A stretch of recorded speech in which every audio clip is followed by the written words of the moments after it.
So if there's a single video that I'm going to do that describes some actual magic, it's the one where I describe how ozonolysis works, at least the first step of the ozonolysis, the one that I said before leads to a black box, and that even after I tell you what's happening, you're not necessarily going to believe it. Well, here we're going to walk through what's happening. So the main reason why I want to do it is because there's actually two pieces of information that, if you have, make everything else sort of work for you. And so this is really an illustration of how you can use mechanistic thinking to solve something that's really weird. And all you really need is a couple of pieces that you may already have heard but not really have thought about. So the first one is this: if you have two very electronegative atoms that are bound to each other, they're not going to want to share those electrons effectively. So said another way, if you have a peroxide, which is an oxygen bound to an oxygen, that has a really weak bond in the middle. This bond right here desperately wants to be broken, and so these oxygens will serve as an electrophile. You can bring more electrons into the system so that you make two oxygens that are happier than they both are right now. You have a really weak bond in the middle, so it's easy to break those. And I've also illustrated that already with the bromine-bromine being a weak bond and the chlorine-chlorine being a weak bond. Generally speaking, if you have two electronegative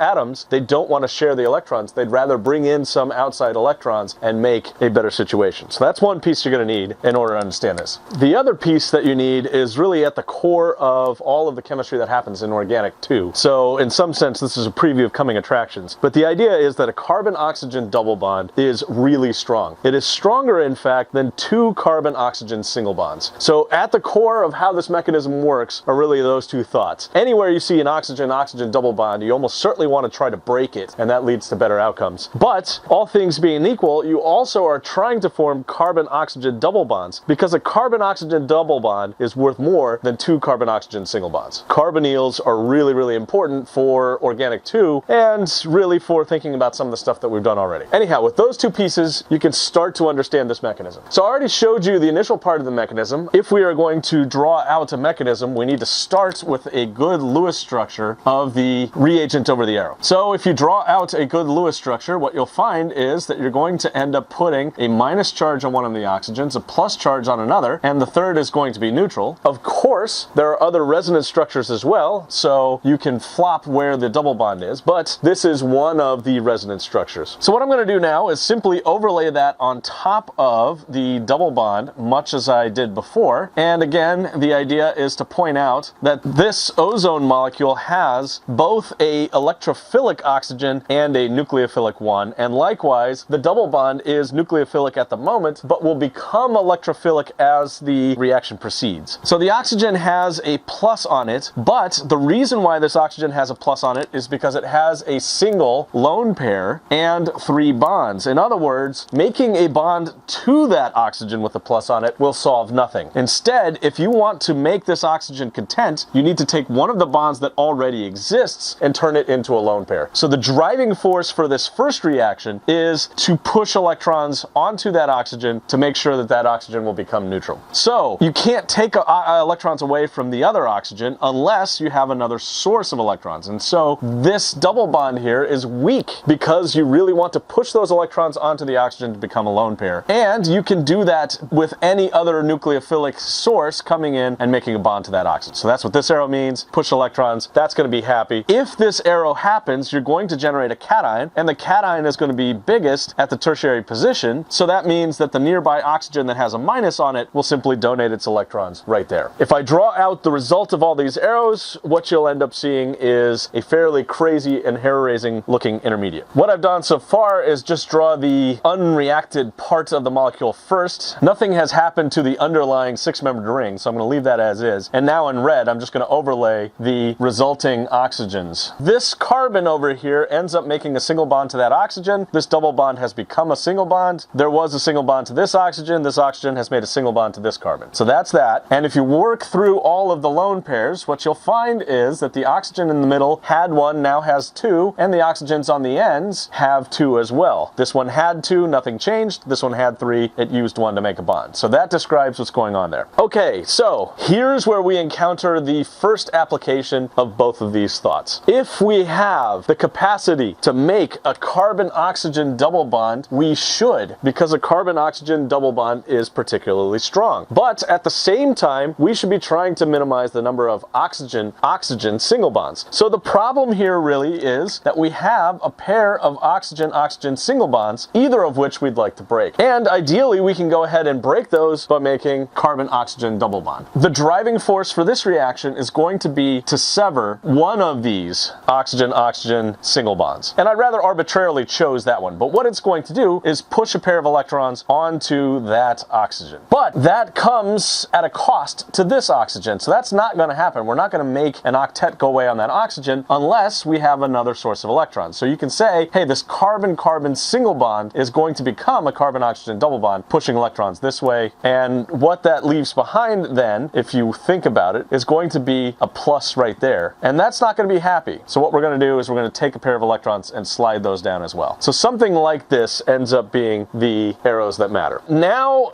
we've come to the place where all of the rest of the stuff is going to get in the way, so I'm going to try to draw this out in a new form that'll make it easier to see what's going on. The right way to do this is simply number your carbons. 1, 2, 3, 4, 5, 6, and 7. So 1, 2, 3, 4, 5, 6, and now I have another bond still to 7. Okay, so carbon 7 will have a double bond to an oxygen, and that's it. With 2 pairs of electrons on the oxygen. That side is content. Carbon 2 has a double bond to an oxygen, and that's attached by a single bond to another oxygen that has 3 lone pairs on it. This should strike you as being very, very odd. So now something quite strange happens, and so here's a bit of a problem mentally, but if you accept that we can solve one of these problems in the end, and specifically the problem that we need to solve is that this oxygen is plus, what we need to do is push electrons onto that oxygen. But what is the source of those electrons going to be? Well, it's going to be one of the double bonds, and the reason why this is going to happen is because this oxygen will wrap around and attack the carbon right there. Again, this is the most magical of all of the steps, but what's driving it is the fact that this oxygen is currently plus and doesn't want to be. So we need to push electrons onto it, which will leave that carbon unhappy, but there's a source of nearby electrons if and only if that one wraps around. The magic happens now. And I'm going to pause in the middle of building the structure to show you how I'm doing it. I'm saying, okay, well, there's now going to be a bond between carbon 7 and carbon 2, and the oxygen is the thing that supplies the bond. So there's actually going to be 2 bonds between carbon 7 and carbon 2 with an oxygen in between. That's what this arrow means. But at the same time, this oxygen is wrapping around to make a bond to 7, so that's that one. The oxygen that's bound directly to carbon 2 is bound to the oxygen that's bound to carbon 7. So that's how this is organized. So then I have 1, 2, 3, 4, and I'd already start building there, 7, 6, so that means that there's exactly 1 carbon left in between, so there's carbon 5. So here is the structure that is formed. And this should strike you as being quite weird as well, but this is the material that you can actually isolate and get an NMR of if you are so foolhardy as to do it. This black box then is essentially this structure, and ozone will then convert all of the double bond material into this stuff. This is the relatively stable place to stop. I should warn you, however, that relatively stable is a bit of a sketchy term. One of my better friends in